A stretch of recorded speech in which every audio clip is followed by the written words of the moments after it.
Que le Seigneur soit loué. Amen.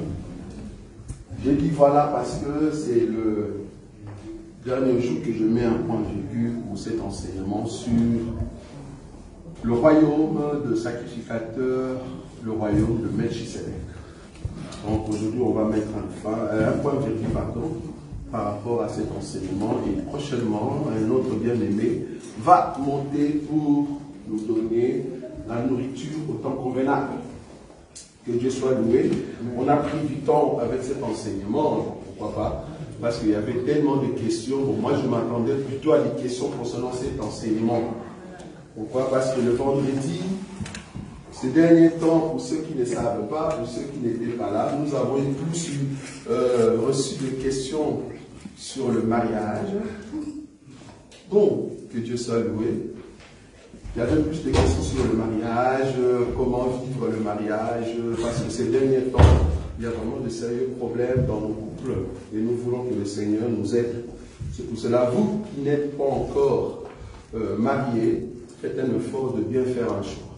C'est très important. Donc ne faites pas l'erreur d'aller prendre un païen, donc vous allez souffrir pour rien. Prenez plutôt une personne qui craint le Seigneur, voilà, qui marche dans l'intégrité de la parole. Ça va vous aider, ça va aussi aider la personne et surtout vos enfants. C'est très important. Voilà, donc pour terminer cette dernière partie, aujourd'hui, nous allons parler l'après le millénium.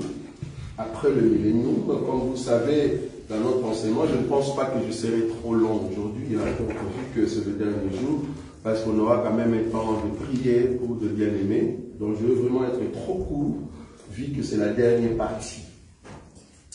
Après le millénium, vous avez déjà compris que le royaume de Melchisedec, c'est un royaume, là je fais encore un rappel, c'est un royaume qui vient du ciel. Le royaume de Melchisedec ne vient pas de la terre, non. Ça vient du ciel. Ça vient de l'éternité. C'est-à-dire, dans l'éternité, quand nous parlons d'éternité, c'est-à-dire avant les temps.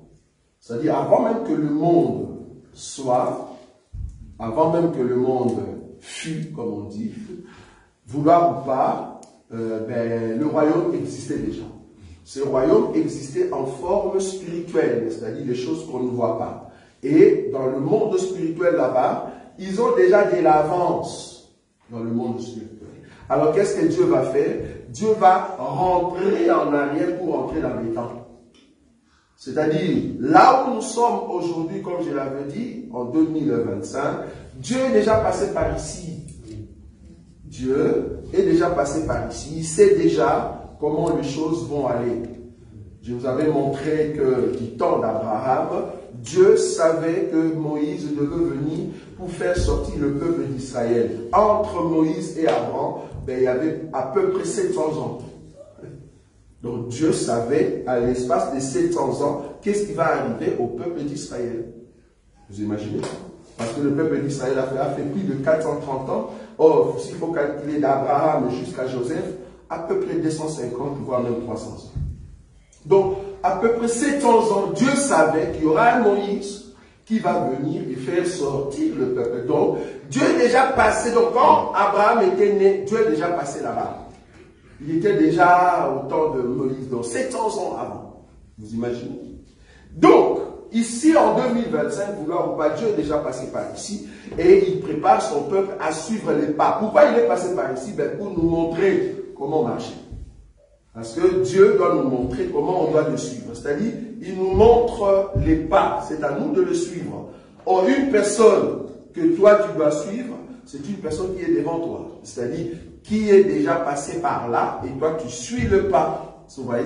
Donc, Dieu est déjà passé par ici. Ok. Donc, je vous ai dit que le royaume vient du ciel et Dieu va entrer dans les temps pour instaurer ce royaume sur la terre.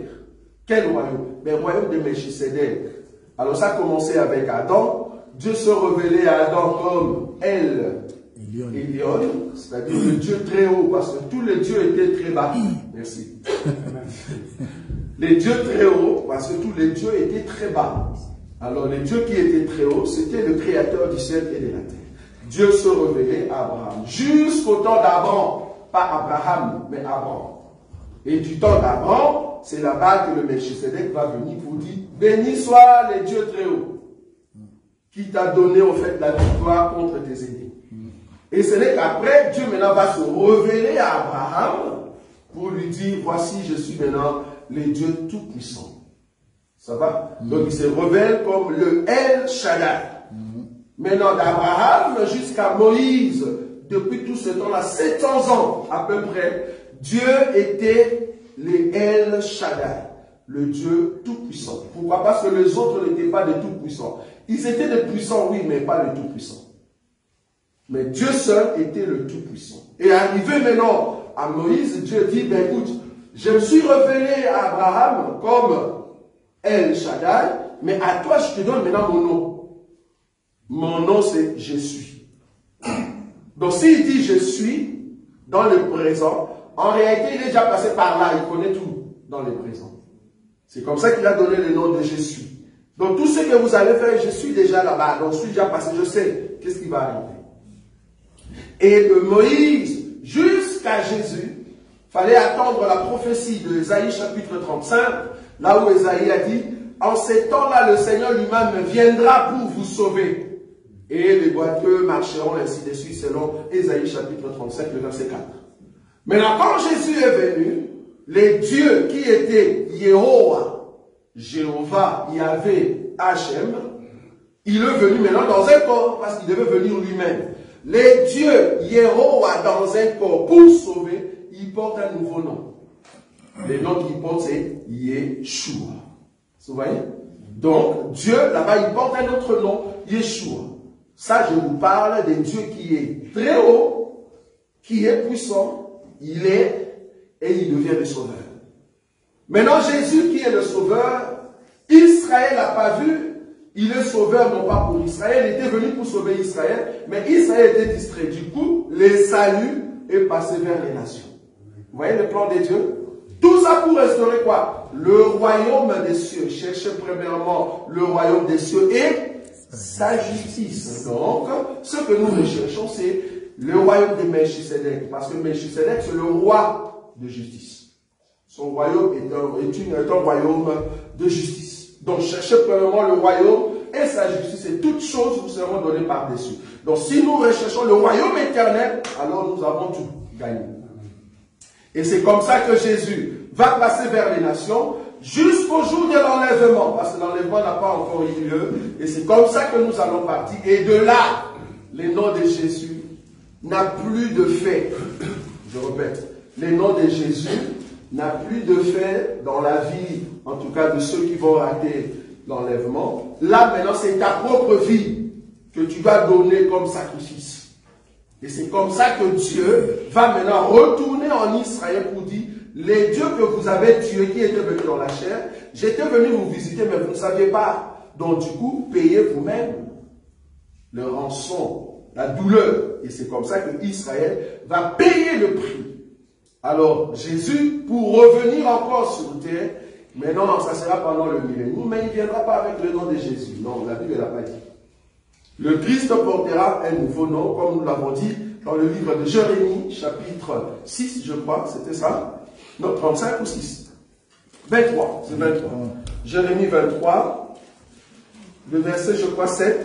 7. Oui, c'est ça, on veut lire. C'est pourquoi voici le jour vienne, oui, dit l'Éternel, oui, où l'on ne dira plus, oui, l'Éternel est vivant, lui qui a fait monter du pays d'Égypte les enfants d'Israël, mais on dira, l'Éternel est vivant, lui qui a fait monter... Ça c'est le verset 7. Oui. Lui, le verset 6. Le verset 6. En son temps, Judas sera sauvé. Oui, en son temps, Judas sera... Oui, continue. Israël aura la sécurité dans sa demeure. Oui. Et voici le nom dont on l'appellera. Oui. L'Éternel, notre justice. Voilà, donc Dieu, quand il reviendra maintenant pour vivre éternellement, ça sera l'instauration du royaume céleste sur terre. Parce que jusqu'à présent, le royaume céleste est dans nos cœurs. On ne le voit pas encore. Pour le moment, on a encore le royaume de Belgique, royaume uni. Voilà, tout ce royaume-là, ils doivent descendre pour que le seul royaume puisse prôner au-dessus de tout le royaume. Donc, en ces temps-là, Jésus portera un nouveau nom. Je crois même dans l'Apocalypse, il a dit, mais ceux qui sont dans le royaume, on leur donnera le nouveau nom de l'Éternel. Donc le nouveau nom, ça ne sera pas Jésus. Il portera un nouveau nom. Son nom, ça sera la parole. Amen. Jéhovah Tidkenu. Ça veut dire Dieu de la justice. Là maintenant, le royaume de la justice qui était céleste est venu s'installer sur terre. Oh. Mais ça, pendant combien de temps? Là, je fais que le rappel, parce que c'est le dernier jour. Pendant combien de temps? Mais pendant 1000 ans. Or, pendant 1000 ans, mais avant d'instaurer cela, il y a eu quand même de saleté. Pourquoi? Parce qu'il y avait un peuple qui avait attaqué Israël, et nous revenons, nous qui étions montés lors de l'enlèvement, nous revenons pour régner, mais il faut quand même expier la terre, c'est-à-dire nettoyer la saleté de cadavres, tout ça qui était venu contre Israël. Et c'est comme ça que les rescapés sont sauvés, et la Vierge folle et les 144 000 sont ressuscités. Nous tous, nous commençons notre royaume. 3 sortes de peuples, c'est ce que j'ai dit la fois passée. La Vierge sage, le ressuscité et le rescapé. Okay. Nous allons vivre pendant 1000 ans. Mais pendant 1000 ans, vouloir ou pas, ceux qui viennent du ciel, vu qu'ils ont vu Dieu face à face dans le ciel, leur corps est différent de tous les corps sur la terre. Ils ont un corps qui peut changer à tout moment. Un corps incorruptible, qui ne peut plus connaître en fait la mort, c'est fini. Mais cependant, à part la Vierge sage, il y a aussi le ressuscité. Ils sont morts ou elles sont morts comme étant humains, mais quand ils ressuscitent comme humains, mais sans péché, sans déformation. Pourquoi? Parce que le corps qui est sémé incorruptible, quand il ressuscite, donc qui est sémé corruptible, quand il ressuscite comment? Incorruptible. Donc du coup, ces gens-là vont rentrer en vie, mais avec leur forme. Si tu étais une femme, ben, tu reviens une femme. Si tu étais homme, tu reviens homme. Mais avec un corps, quand on dit incorruptible, cela veut dire un corps qui ne connaît plus de maladie pour mourir à 50 ans ou à 80 ans. Non, il y aura ce qu'on appelle la longévité. C'est-à-dire, le corps de ressuscité va durer très longtemps comme au temps d'Adam. C'est-à-dire, celui qui va mourir à 100 ans, on va dire, ben, tu es mort jeune. Pourquoi? Donc, tu es mort jeune. Il faut attendre vers 800 ans. Là, on comprend. Tu vois, donc les gens vont rester longtemps sur la terre. Quels gens? Ceux qui sont du royaume, c'est-à-dire le ressuscité. Ou la Vierge folle et les autres. En tout cas, pas nous, pas moi. Moi, mon corps, je ne mourrai plus. Et le rescapé aussi. Mais dans le monde sur la terre, il y aura tout le monde normalement, mais on va les appeler les animaux. Les incirconcis, le mécréant. Pourquoi? Ben parce qu'ils ont reçu la marque de la bête. Mais ils seront là avec nous, mais dans leur pays respectif. Ils sont obligés de venir regarder le ressuscité, c'est-à-dire Lazare. Vous voyez, je fais le rappel. Ils doivent venir voir Lazare qui était là. Et nous, en fait, donc Jésus qui est venu avec les disciples. C'est-à-dire ceux qui viennent du ciel. Comment est-ce qu'ils sont beaux? Comment est-ce qu'ils sont forts? Comment est-ce qu'ils peuvent changer? Donc je peux me mettre devant eux, je dis, regardez, j'ai au fait le corps d'un Éthiopien. Je fais ça, je deviens japonais. Je fais ça, je deviens russe. Quel corps terrible. Donc un corps terrible qui change à tout le monde. Donc ils viendront pour admirer ceux qui sont dans le royaume qu'on appelle Nouvelle Jérusalem. Là-dedans, il y a les ressuscités et il y a ceux qui viennent du ciel. Ok, pendant 1000 ans, nous allons vivre le royaume. Maintenant, après 1000 ans, qu'est-ce qui va arriver? C'est-à-dire, quand nous parlons de 1000 ans, comprenez que le royaume, c'est un royaume du jour. Quand la Bible dit, il y eut un soir et il y eut un matin, c'est fut le 6e jour, et puis le 7e jour, Dieu se reposa. Donc, pendant les millénaires, c'est le repos des dieux. Mais avant d'entrer dans le repos des dieux, il y a eu quand même nettoyage, expiation. C'est-à-dire, on doit quand même enlever la bête et le faux prophète. Et Satan doit être lié pendant 1000 ans. C'est ce qu'on avait dit. Donc, du coup, on commence notre royaume. C'est un royaume du jour. C'est pendant la journée, quand le soleil est là. Mais remarquez que le royaume va durer pendant 1000 ans. Et arriver le soir, parce qu'il faut qu'il y ait encore un autre soir. Vous ne pouvez pas entrer dans le 8e jour qui est l'éternité si le soir ne vient pas. Or, le fait que le soir va venir, c'est-à-dire la nuit, les ténèbres, c'est là-bas qu'on libère Satan. Vous voyez ça? Vous voyez ça ou pas? C'est-à-dire, le 7e jour, On commence le matin avec le Seigneur. On vit pendant 1000 ans, voilà, avec la joie pendant 1000 ans. Mais dans le monde, il y a d'autres personnes. Mais Satan est lié. Okay.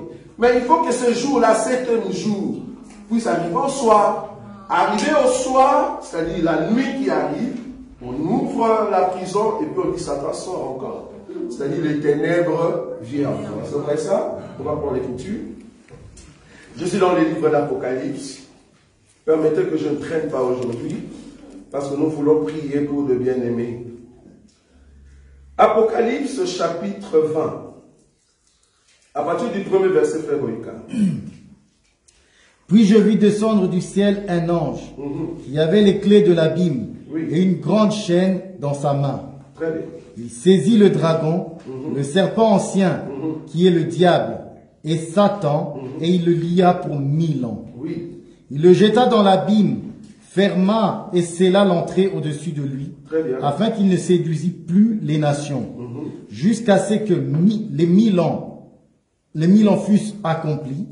Après cela, il faut qu'il soit délié pour un peu de temps. Un instant. Après cela, il faut qu'il soit délié pour combien de temps? Un peu de temps. Le terme peu de temps, à chaque fois dans l'Apocalypse, revient quand Satan va entrer en action dans un corps humain. Remarquez, Apocalypse 12. Apocalypse chapitre 12. Apocalypse chapitre 12. Le verset 12, frère Bonita. C'est pourquoi réjouissez-vous, cieux, et vous qui habitez dans les cieux. Malheur à la terre. Malheur à la terre. Et à la mer. Oui. Car le diable est descendu vers vous, animé d'une grande colère, sachant qu'il a peu de temps. Sachant qu'il a peu de temps. Ici, c'est quand le diable sera jeté sur terre pour venir entrer dans le corps de qui? De la bête. Vous voyez ça? Qu'on appelle Antéchrist. Là, il va s'incarner dans un corps qu'on appelle la bête. La Bible l'appelle la bête. Pourquoi? Mais parce que Satan est entré dans un corps. Vous voyez cela? Il entre dans un corps et il vient pour, en fait, massacrer la terre et surtout Israël. Et c'est là-bas que Dieu va prendre la bête, le faux prophète, il le jette dans les temps de feu et Satan sera lié. Maintenant, quand on prend Apocalypse 20, on dit que quand les 1000 ans seront, au fait, passés, Satan, il faut que le relâche encore parce qu'il a encore peu de temps. Quel est le rôle qu'il va jouer? Apocalypse 20, on rentre là-bas. Verset. Ah non, le 3, tu reviens. Il le jeta dans l'abîme, ferma et scella l'entrée au-dessus de lui, afin qu'il ne séduisît plus les nations jusqu'à ce que les 1000 ans fussent accomplis. Très bien. Après cela, il faut qu'il soit délié pour un peu de temps. Oui, tu sautes, tu prends 7. 7. Oui. Quand les 1000 ans seront accomplis, Satan sera relâché de sa prison et il sortira pour séduire les nations qui sont aux 4 coins de la terre, Gog et Magog, afin de les rassembler pour la guerre. Leur nombre est comme le sable de la mer. Et ils montèrent sur la surface de la terre et ils investirent le camp des saints et les villes bien-aimées. Mais un feu descendit du ciel et les dévora. Très bien dit. Et le diable qui les séduisit fut jeté dans les temps de feu et de soufre, où sont la bête et les faux prophètes. Et ils seront tourmentés jour et nuit au siècle des siècles. C'est ici qu'on parle de la mort de Satan. C'est pour cela que nous disons à toutes les églises qui jettent du feu sur Satan, vous perdez votre temps. Satan sera tué ici, après le millénium, pas maintenant. Donc, quand vous jetez le feu sur Satan, consumez Satan, d'abord lui-même, il vit dans le feu. Et ça, vous avez déjà vu un poisson, vous lui jetez de l'eau et puis dit, pourquoi vous m'avez jeté de l'eau? Il est content en fait. Quand on dit feu, c'est-à-dire tourment, souffrir. On s'attend pour le moment, il ne souffre pas. C'est-à-dire même quand tu le chasses, il ne souffre pas parce que son temps, son heure n'est pas encore arrivée. Même les démons l'ont dit. La Bible dit, de résister au diable. Comment tu vas le résister? C'est parce que tu as l'enseignement. Résiste. On n'a pas dit chasser, pardon, on n'a pas dit jeter le feu. On dit résister au diable et il fuira loin de vous. Les diables, pour qu'ils puissent fuir, c'est en résistant avec la parole. Même Jésus, il a résisté 3 fois avec la parole. Satan est venu, il dit, il est écrit. Il est écrit. Voilà, ça c'est résister. Tu as l'enseignement et tu résistes Satan. Mais par contre, les démons, oui, tu peux le chasser. Tu peux le chasser. Tu peux le chasser. Satan qui était dans le corps de Judas, tellement que Jésus-Christ l'a résisté pendant 3 ans, c'est à la 3e année, il était parti. Bien qu'il était parti, mais il est revenu même pour tuer encore le Seigneur.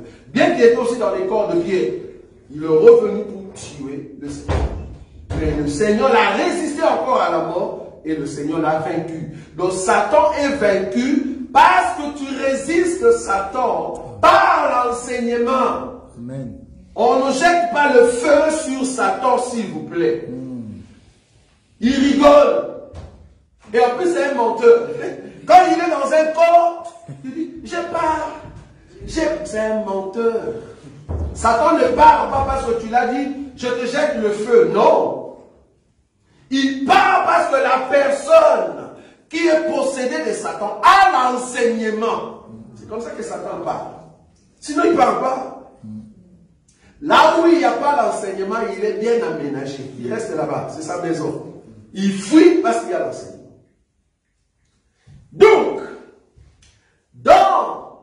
pendant le 1000 ans, nous serons calmes.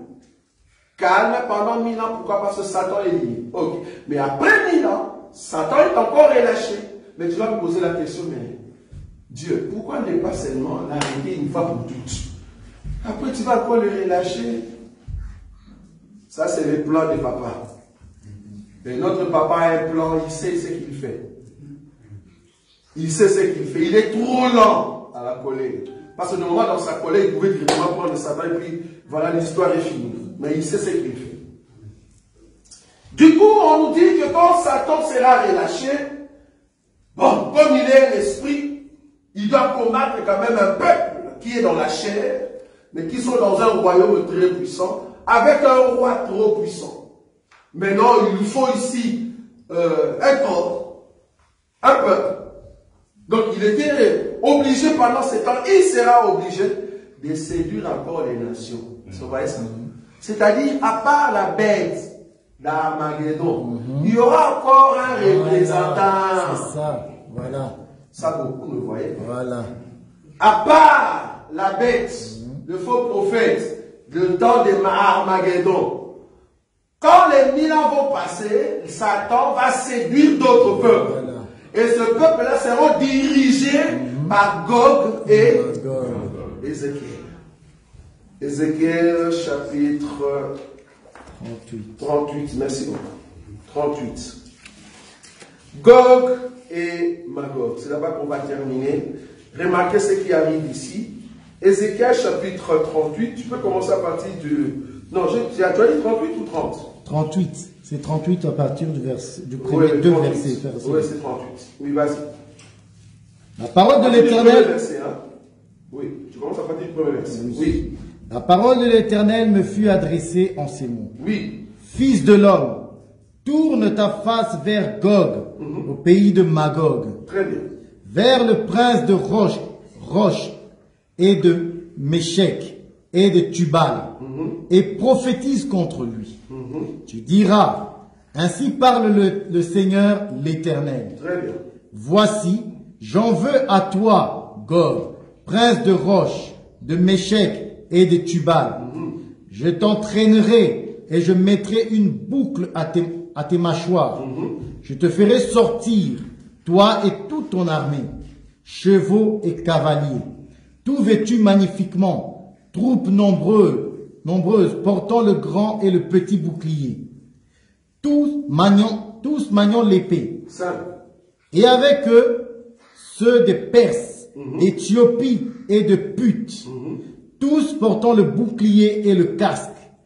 Gomer et tous ses troupes tous ces troupes, la maison de Torgama plutôt, à l'extrémité du septentrion, et toutes ces troupes, peuples nombreux, qui sont avec toi. Je vais expliquer, sinon ceux qui lisent, ils disent, mais qu'est-ce qu'on dit ici? Ici, nous sommes au temps, soit de l'Armageddon, parce qu'il faut comprendre que l'Armageddon, c'est la guerre où la bête, qui est représentée comme le royaume du fer mélangé avec l'argile, parce qu'à part ce royaume-là, il n'y a pas d'autre royaume. Et c'est le seul royaume qui combat au fait le royaume de l'eau. Vous voyez ça? Donc, lors de l'Armageddon, comme il y aura un mélange de fer avec l'argile, dirigé par la bête et le faux prophète, de la même manière, à la fin, c'est le même royaume qui s'élève, Gog et Magog. Ok. Quand on dit Gog et Magog, comprenez que Magog, c'est un fils de Japheth.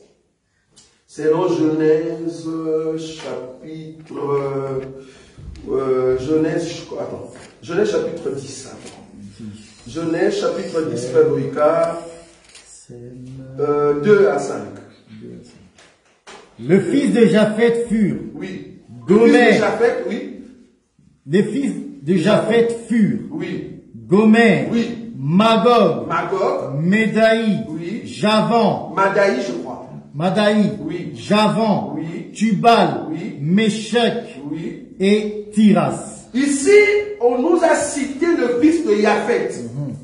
Or, Japheth, c'est le peuple qui ont occupé tout ce qui est l'Europe, tout ce qui est Moyen-Orient, voire même jusqu'en Chine. L'Asie. Ça, c'est les enfants de Japheth. Donc, quand on dit le fils de Japheth sont Gomer, comme on nous a dit même dans Ézéchiel, Gomer, ce sont des Turcs. Amen. Donc, les Turcs, la Turquie, vouloir ou pas, un jour, il va s'élever contre Israël. La Turquie. La Turquie, pourquoi? Parce que le royaume qui est là pour le moment, les messieurs. Erdogan. Non, lui il a fui, non? Non, Erdogan. Ah, c'est lui qui est président, Erdogan. C'est lui qui est maintenant le président de la Turquie. C'est lui qui est là, il va au fait parti, parce que c'est lui qui est le méchant qui était parti en Russie, là. Ah, ça c'est Bachar. Syrie, ça c'est la Syrie. Voilà, en fait, c'est son style de travail contre Israël, c'est ça qui doit revenir. C'est ça qui doit revenir. Donc la Turquie doit être contre Israël. Parce que Gomer, c'est la Turquie. Gomer, c'est la Turquie. Magog, c'est la Russie. Javan, c'est la Grèce, l'Europe. Une partie de l'Europe. Bon, heureusement que la sœur Caroline n'est pas. Les Polonais, le Roumain, le Tchétchène. Vous voyez, Tchétchénie. Hein? La sœur Caroline n'est pas là. Bon, je ne pense pas que la sœur, elle est en ligne. Bon, elle sera avec nous. Mais le méchant va attaquer l'Israël. Donc, le Polonais, la Roumanie, Tchétchénie, Slovaquie, tout ce pays-là, qu'on appelle le pays des îles, Grèce, Chypre, ils vont se rallier avec la Russie. Vous voyez ça? Alors, la Russie ne va pas prendre seulement ceux des îles, il va aller prendre aussi Albanie, tout ce genre.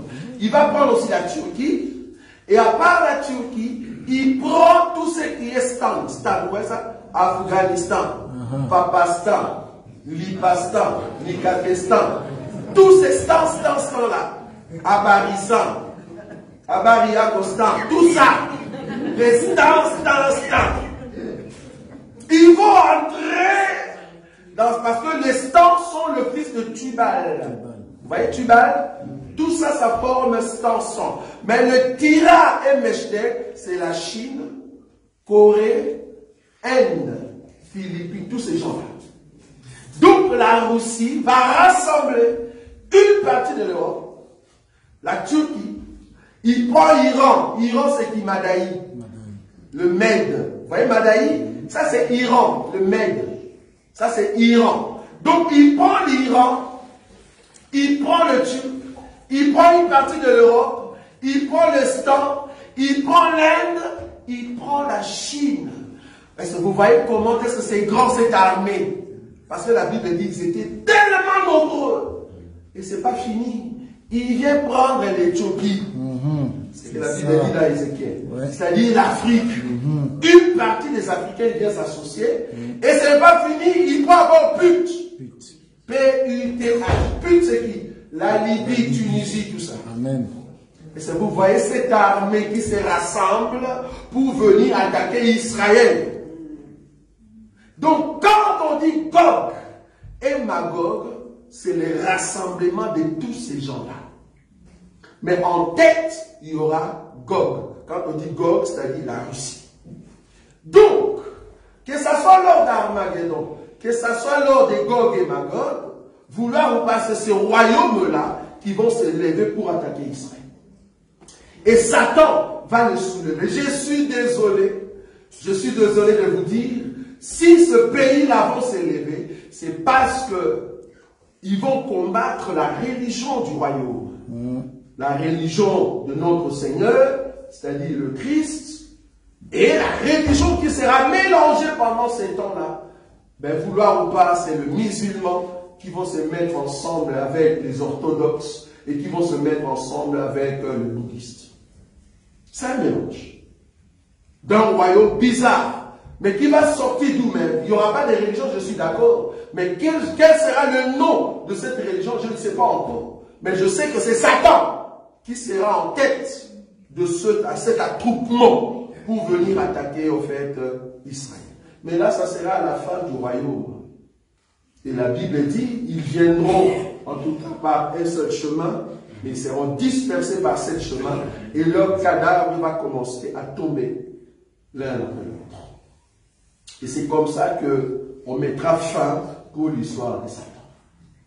C'est-à-dire, la terre que vous voyez, bien que nous serons sur la terre pendant 1000 ans, tous ceux qui ne sont pas du royaume, nous allons les regarder comme des ennemis. Les ennemis qui viendront se lever après combien? 1000 ans. Vous voyez ça? C'est là-bas que nous disons en réalité, à part notre corps qui est notre ennemi, nos ennemis, ce sont des païens, frère. Nos ennemis, ce sont des païens. Pour le moment, tu ne le sais pas encore. Essaie seulement de mettre un païen dans ta maison. Essaie seulement de mettre ton frère dans les sangs, mais qui est païen. C'est lui qui va amener les problèmes dans ta maison. Pourquoi? Mais parce que toi, tu as Christ. Parce que toi, tu as Christ. Le fait qu'ils n'ont pas Christ en eux et que toi, tu as Christ, ben le diable va passer par eux. Le diable. Comme on l'a dit le vendredi. Vous imaginez quelqu'un qui fait la politique, bon, est-ce qu'il faut encore citer son nom? Moutamba, qui fait la politique calmement. Mais on a utilisé son frère dans les sangs, ou quelqu'un de sa famille. Qu'est-ce que tu cherches? Qu'est-ce que tu cherches? Vous croyez que Judas sera l'un de nous? Non. Judas a été créé pour être près de ceux qui se disent chrétiens.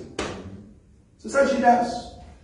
Ton ennemi n'est pas loin. Et imagine déjà que le premier ennemi, c'est ta chair. Ta chair. Hein? Et à part la chair, mais vouloir ou pas, c'est quelqu'un qui est tout près de toi. Il faut que Dieu t'ouvre les yeux pour voir.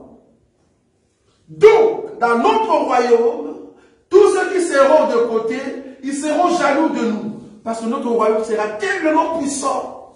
Bon, cette jalousie, je suis d'accord, ne sera pas animée au fait de Satan, vouloir ou pas, parce qu'ils n'auront pas le pouvoir sur nous, ils ne vont rien faire. Mais quand Satan sera délié au fait de la prison, vouloir ou pas, il viendra séduire seulement ceux qui sont des animaux. Les nations qui sont sur la terre. Ce sont eux qui vont se lever contre eux. Alors le Seigneur viendra au fait de le massacrer. Nous continuons dans Ézéchiel. Nous étions dans le verset 6. Verset 6.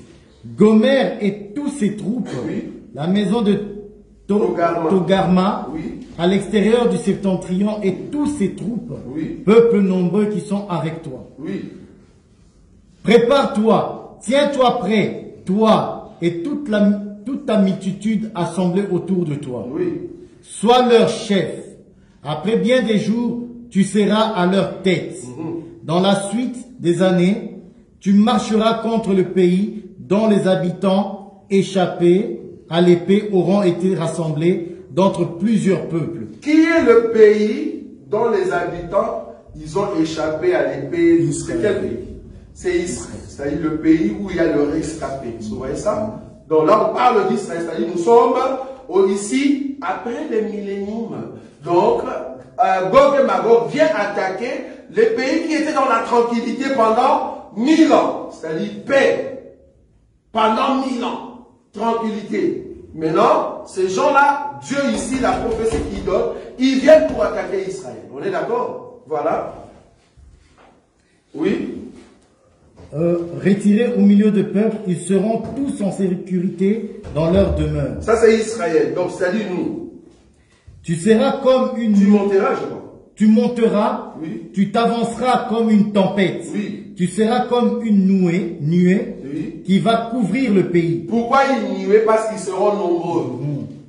Le nombre, c'est donc, ils vont couvrir le pays, c'est-à-dire ils seront nombreux. Croyant que comme ils seront nombreux, ils vont vaincre Israël. Mais non, ils ne peuvent pas vaincre notre royaume. Et c'est tout que moi je serai là. C'est pas possible. Moi je suis là, vous allez vaincre. C'est pas possible. Moi je dis Dieu au ciel. Parce que notre royaume, l'armée qui vient du ciel. Et vous allez combattre cette armée. Ah, non, c'est pas possible. Oui. Toi et toutes tes troupes. Oui. Et le nombreux peuple avec toi. Oui, 10. Ainsi parle le Seigneur, oui. l'Éternel. Oui. En ce jour-là, des pensées s'élèveront dans ton cœur. Oui. Et tu formeras des mauvais desseins. Tu diras, je monterai contre un pays ouvert. Oui. Je fondrai sur des hommes tranquilles. Des hommes tranquilles, c'est-à-dire la paix que nous avons pendant 1000 ans avec le Seigneur. En sécurité dans leur demeure. Très bien. Tous dans des habitations sans murailles. Il n'y a ni verrou ni porte. J'irai faire du butin et me livrer au pillage. Ça c'est Gog et Magog qui parle, c'est-à-dire la Russie. Oui. Portez la main sur les ruines maintenant habitées. Oui. Sur un peuple recueilli du milieu des nations, ayant des troupeaux et des propriétés, et occupant les lieux élevés du pays. Très bien. Séba et Dédan, les marchands de Tarsis, oui. Et tous leurs lionceaux diront, viens-tu pour faire du butin? Est-ce pour piller que tu rassembles ta multitude? Pour emporter de l'argent et de l'or? Pour prendre des troupeaux et des biens? Pour faire un grand butin? C'est pourquoi prophétise, fils de l'homme, et dis à Gog. Dis à Gog, c'est-à-dire ici, Dieu parle à Gog, c'est-à-dire la Russie. Parce que c'est la Russie qui sera encore en tête. Il ne dit pas à Gomer, non. Il ne dit pas à Madaï, non. Il ne dit pas à Put ou Éthiopie. Il dit, dis à Gog. C'est-à-dire c'est Gog qui est encore en tête. Est-ce que vous voyez ça? C'est-à-dire c'est encore la Russie, oui. Qu'est-ce qu'il dit? Dis à Gog. Oui. Ainsi parle le Seigneur l'Éternel. Oui. Oui. Le jour où mon peuple d'Israël vivra en sécurité, oui. Tu le sauras. Très bien. Alors tu partiras de ton pays, oui. Des extrémités du septentrion, toi et de nombreux peuples avec toi, tous montés sur des chevaux, une grande multitude, une armée puissante. Donc ici, je ne sais pas si vous comprenez la prophétie. Dieu dit que les temps de la tranquillité prend fin et toi, pendant ces temps-là, toi, Gog, tu te lèves pour venir attaquer le pays qui était tranquille. Je ne sais pas si vous voyez ça. Or, quand est-ce qu'il y aura la tranquillité? Pendant 1000 ans. Je ne sais pas si vous voyez la prophétie. Pendant 1000 ans, il y aura la tranquillité. Maintenant, Dieu. Ici, Dieu prophétise du temps d'Ézéchiel. Ézéchiel a vécu quand les monde n'était pas encore. Jésus n'était pas encore venu. Jean-Baptiste n'était pas encore venu. Ça dit plus de 3000 ans. Dieu prophétise déjà ce qui va arriver à la fin de notre millénium. C'est pour ça que je vous ai dit, Dieu est déjà passé ici. Donc même quand il y aura la guerre là, de Gog et Magog, Dieu est déjà là-bas. Dieu est déjà là-bas. Donc Dieu a l'avance de plus de 3000 ans. C'est-à-dire, si tu as peur de ne pas marcher avec Dieu, je te dis, tu ne comprends pas ton papa.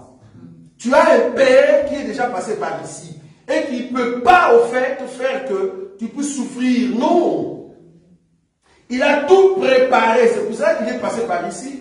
Il t'a montré déjà le chemin, comment passer. Toi, maintenant, ce que tu dois faire, c'est juste suivre les pas, là où il est passé. Et c'est comme ça que tu vas réussir. Il est passé par ici, frère. On continue, pour terminer. Jusqu'à 16, on termine. Oui. Verset 16. Oui. Tu avanceras contre mon peuple, Israël. 16. C'est 16, ok. Tu t'avanceras contre mon peuple d'Israël, oui, comme une nuée qui va couvrir le pays. Oui. Dans la suite des jours, je te ferai marcher contre mon pays. Je te ferai marcher. Donc c'est Dieu qui va permettre cela. Je ne sais pas si vous voyez ça. Mais quand, pas pendant le millénium, pas pendant la journée, pas pendant que le soleil brille. Il faut que ce soit le soir, quand Satan sera dévié. Quand Dieu est là, quand il règne, Satan ne règne pas. Le Seigneur va régner pendant 1000 ans, pendant la journée. Maintenant, la nuit, c'est là-bas que Satan, on l'ouvre de la prison. C'est comme ça qu'il vient pour faire des massacres. Et je m'aurais te dit, quand tu lis ça, tu penses que ça sera tac, tac, tac. Non. Normalement, quand on ouvre Satan, il commence à séduire le peuple. Le peuple va faire des réunions. À part des réunions, il y a les ambassadeurs qui vont quitter dans des pays pour aller faire des réunions contre Israël. Est-ce que vous voyez ça? Tout ça, ça va prendre du temps. Ils vont commencer aussi à faire encore des armes de destruction. Ça va prendre du temps.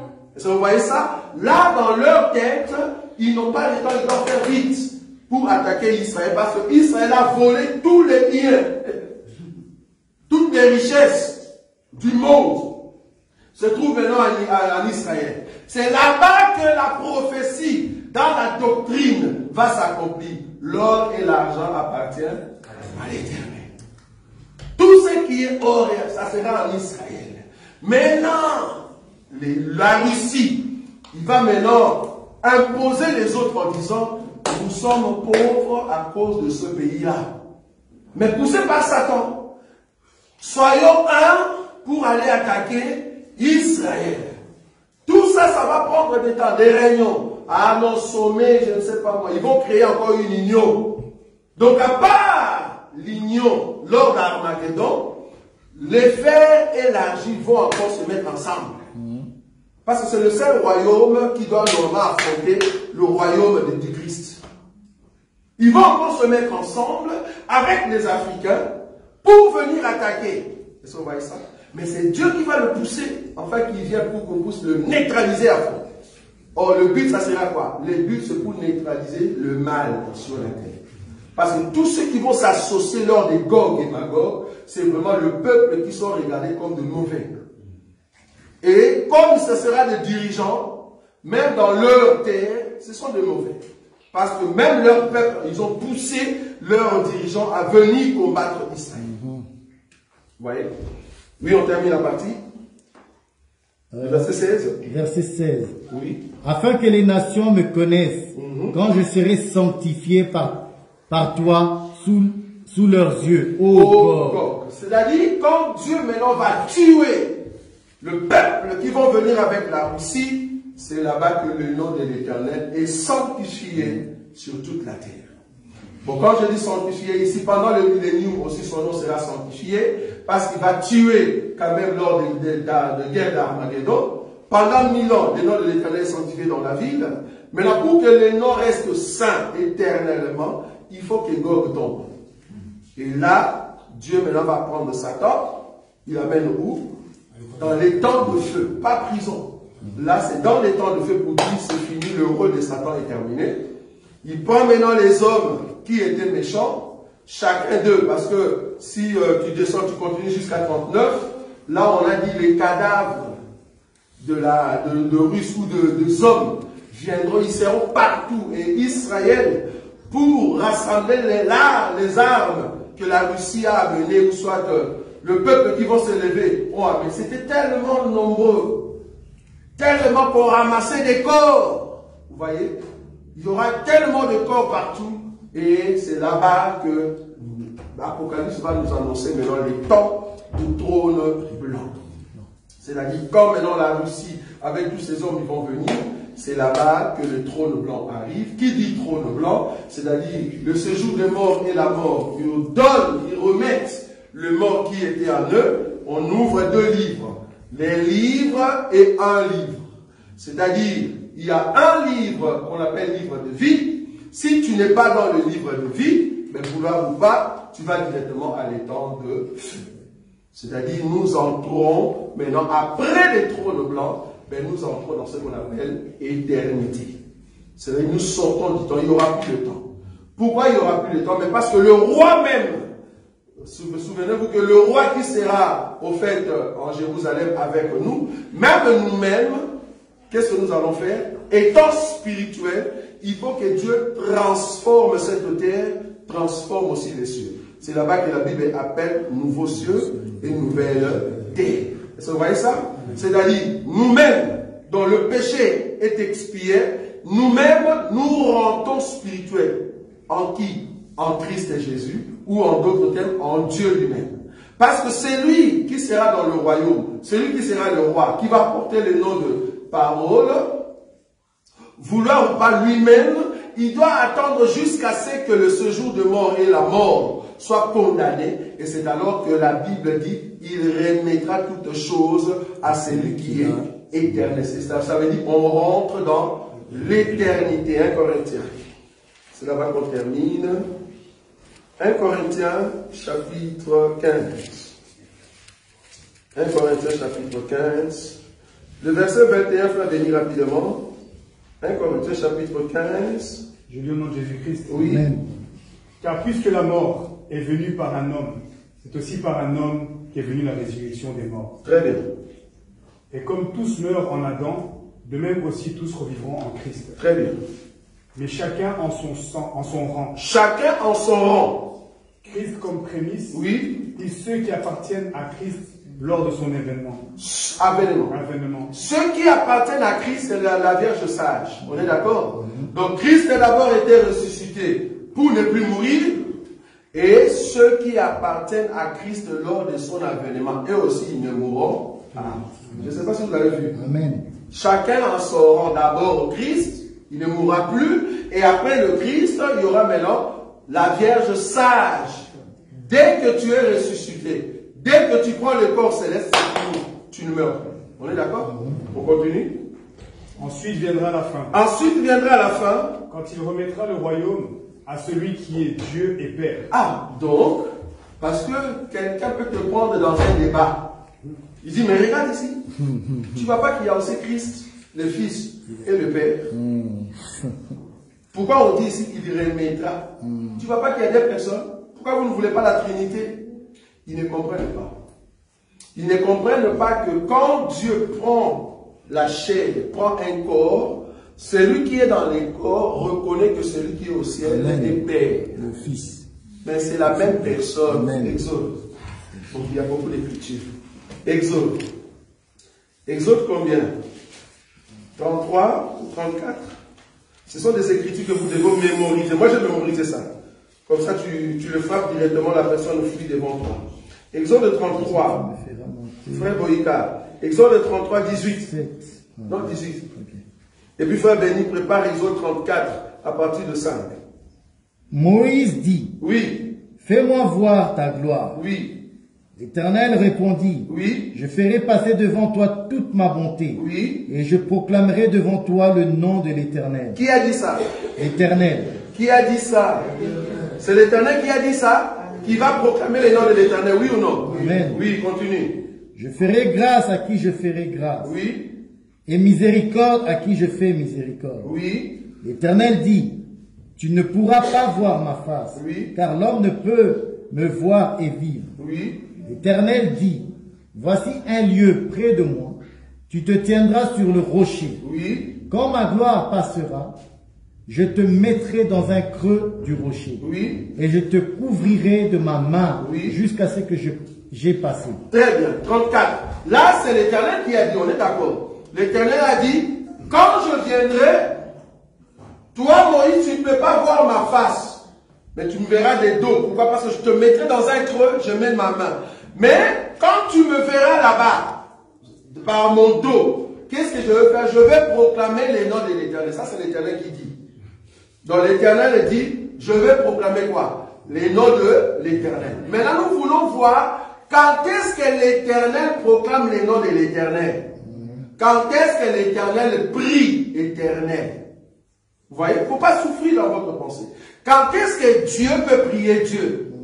Quelqu'un dit, ah, vous voyez comment que Dieu prie Dieu. Donc Dieu est dans le ciel. Et puis un autre Dieu sur terre. Donc, est-ce qu'il fait des blagues? Non.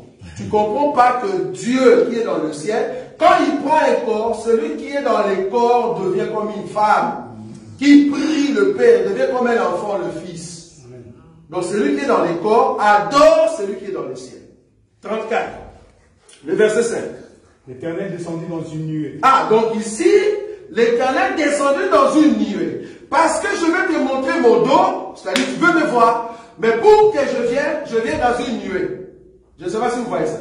Donc l'Éternel entre dans un corps que Moïse peut voir avec ses yeux. Ce n'est pas une vision. Ici, c'est vraiment voir avec ses yeux. Quand tu peux voir Dieu, c'est-à-dire Dieu est dans un corps. Je répète, si Moïse peut voir Dieu, c'est parce que Dieu est dans un corps. Or, quand Dieu est dans un corps que tu peux voir, le corps en question doit adorer celui qui est dans les cieux. Mais c'est la même personne. Je ne sais pas si vous voyez ça. Donc ici, Dieu est dans un corps qu'on appelle la nuée. Remarquez maintenant, on continue. L'Éternel descendit dans une nuée. Oui. Se tint là auprès de lui. Oui. Et proclama le nom de l'Éternel. Ah, donc l'Éternel qui est dans la nuée commence à proclamer le nom de l'Éternel. Écoute comment est-ce que l'Éternel dans la nuée prie l'Éternel qui est dans le ciel.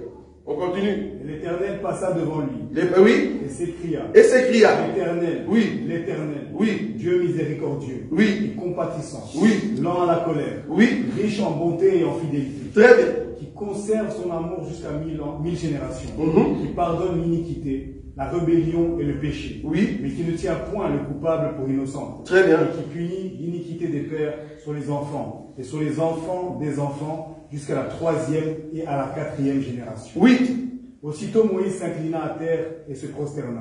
Moïse adore qui? Dieu. L'Éternel. Quel Éternel? Qui est dans le ciel ou qui est devant lui? Qui est devant lui. Qui est devant lui? Quand l'Éternel est dans un corps, tu peux l'adorer, mais pas un ange. Donc, le Dieu qui est devant Moïse, Moïse l'adore. Mais le Dieu dans un corps. C'est pour cela, parce que c'est ces mouvements-là, c'est les mêmes mouvements que Thomas a fait. Quand on lui a dit, mais regarde et tout. Regarde, il dit, mon Seigneur et mon Dieu. Tu as adoré. Est-ce que vous voyez ça? Parce que c'est Dieu dans un corps. Est-ce que vous comprenez ça? Maintenant, les dieux dans un corps qui va régner pendant 1000 ans, à la fin, il faut qu'il quitte la position de roi sur la terre pour qu'il revienne dans la position du Père. Dès qu'il revient dans la position du Père, toi et moi, nous quittons dans les corps que nous aurons, nous revenons spirituels en Dieu pour que tout soit un en Dieu. Et c'est là-bas que nous entrons dans l'éternité.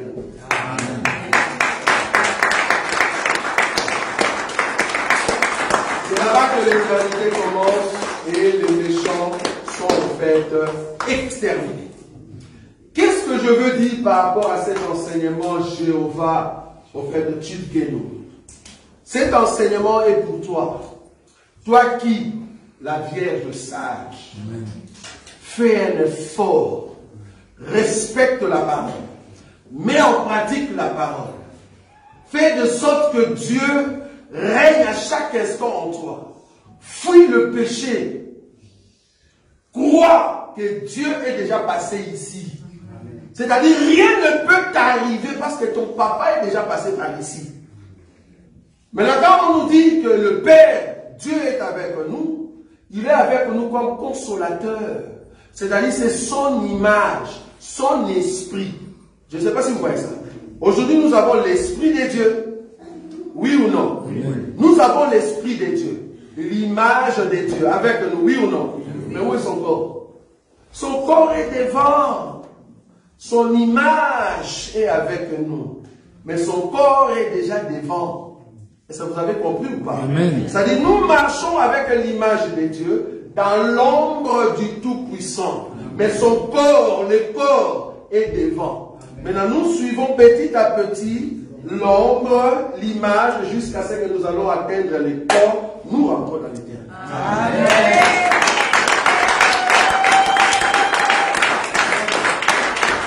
Tout ce qui marche avec l'ombre, vouloir ou pas, tu vas atteindre le corps. C'est pas que nous entrons, frère. Nous rentrons. Mais si tu es en dehors de l'ombre, tu es où? Tu n'as pas le Seigneur. En d'autres termes, si tu n'as pas le Saint-Esprit, tu ne verras pas les corps. C'est par le Saint-Esprit, l'image, que nous entrons dans les corps. C'est comme ça que nous allons voir aussi. Et tous ceux qui sont couverts par l'ombre du Tout-Puissant, je crois que c'est Psaume, c'est ça? 90. On peut lire ça et on termine cette écriture. Nous sommes debout dans la présence du Seigneur. Nous sommes debout. Psaume chapitre 90 ou 91? Celui qui demeure sous l'abri du Très-Haut. On peut lire ça? Celui qui demeure sous l'abri du Très-Haut repose à l'ombre du Tout-Puissant. Encore. Celui qui demeure sous l'abri du Très-Haut repose à l'ombre du Tout-Puissant. Est-ce qu'on peut répéter ça nous tous? Celui qui demeure sous l'abri du Très-Haut repose à l'ombre du Tout-Puissant. Une fois de plus. Celui qui demeure sous l'abri du Très-Haut repose à l'ombre du Tout-Puissant. Celui qui demeure sous l'abri du Très-Haut repose à l'ombre du Tout-Puissant. Nous les vivants, nous sommes dans la présence du Très-Haut. Même ceux qui sont morts reposent à l'ombre du Tout-Puissant. Même si je mourrais aujourd'hui, je veux reposer dans l'ombre du Tout-Puissant. Quand je veux me réveiller, je serai dans l'ombre du Tout-Puissant. Donc, tout ce que nous faisons, les choses sont bonnes. Parce que nous sommes en Christ et Jésus. N'ayez pas peur, continuez la marche et le Seigneur va vous amener loin. Si seulement tu sens dans ton cœur qu'il y a une fatigue, qu'il y a quelque chose qui t'empêche d'avancer, je ne sais pas c'est quoi le problème qui t'empêche. Quel est le problème qui peut t'empêcher de voir la gloire de Dieu? Là où tu es, tu vas prier. Tu vas dire, Seigneur, soutiens-moi. Soutiens-moi que je comprenne que tu es déjà passé par ici. Donne-moi la force de suivre seulement tes pas, petit à petit, jusqu'à ce que je vais atteindre les corps. Commence à élever la voix là où tu es. Commence à prier. Commence à prier. Commence à prier. Commence à prier. Et commande-toi entre les mains du Seigneur. Alléluia.